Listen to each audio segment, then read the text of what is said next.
Themes and Perspectives in International Development and Education by Hannah Walters. Within this film, I will be discussing the extent in which cultural, traditional and religious beliefs impact the education of girls in India. Firstly, a little about international development. First and foremost, it aims to improve living standards globally. Secondly, there is the desire to increase the availability of not just education, but quality education. This was noted by Shields in 2013. Similarly, it allows for a comparison between our own country and others, and in doing so we can identify potential issues and address them. The Sustainable Development Goals are a product of international development, and they stand in place of the arguably failed Millennium Development Goals of the year 2000. The 17 goals are designed to be a blueprint to achieve a better and more sustainable future for everyone worldwide. The Sustainable Development Goal number 4 aims to ensure an inclusive and quality education for all, whilst goal number 5 aims to achieve gender equality and empower all women and girls. Both goals are key issues within India's education system. There are numerous factors that block the road to equality between both genders within education. Factors vary between countries but are often associated with poverty, remote locations and poor educational facilities.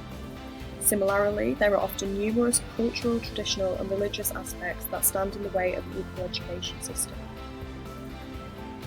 Gender parity is defined by 4 categories: educational attainment, health and survival, political representation, and economic participation. A survey conducted in 2016 revealed the top countries for gender parity were Iceland, Finland, and Norway. India placed 87th. The same survey was conducted in 2018, and India had dropped 21 places to 108th.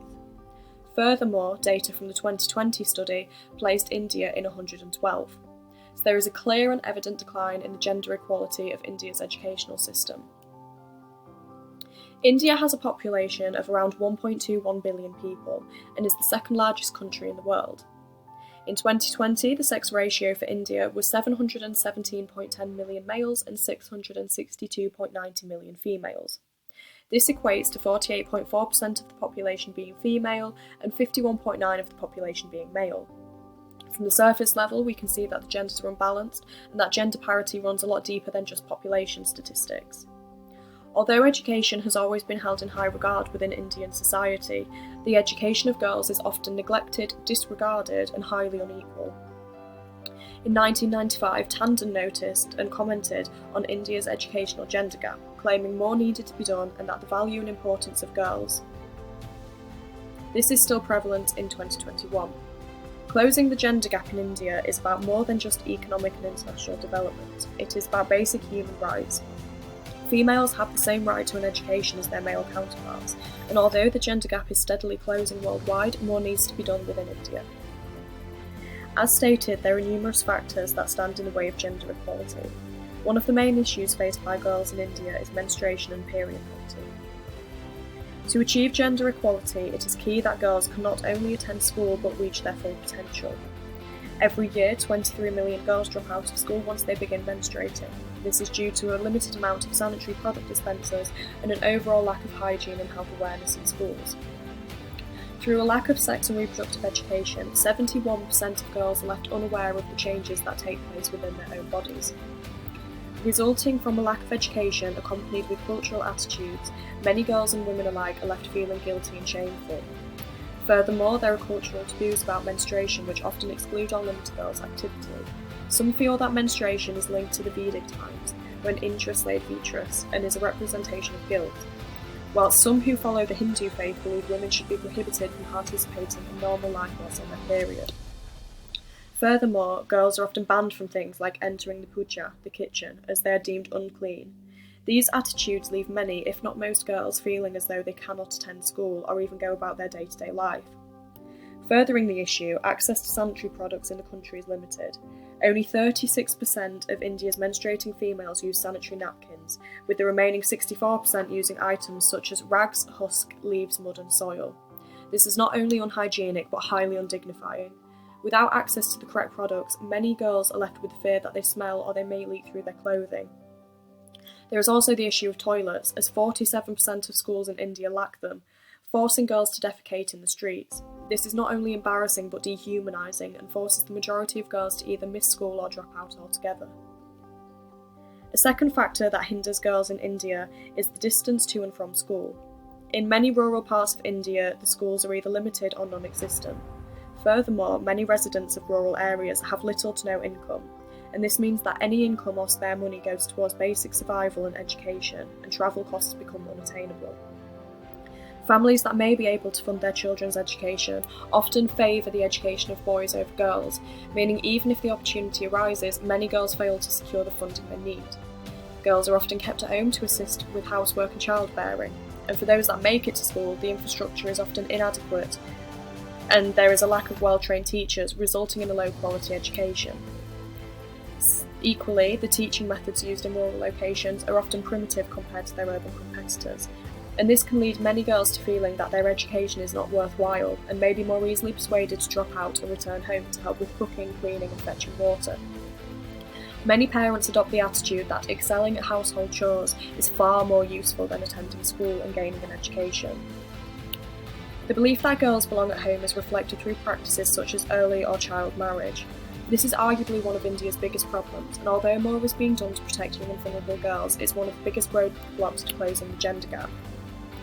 1 in 3 of the world's child brides live in India, and out of the country's 223 million child brides, 102 million were married before turning 15, which is absolutely shocking.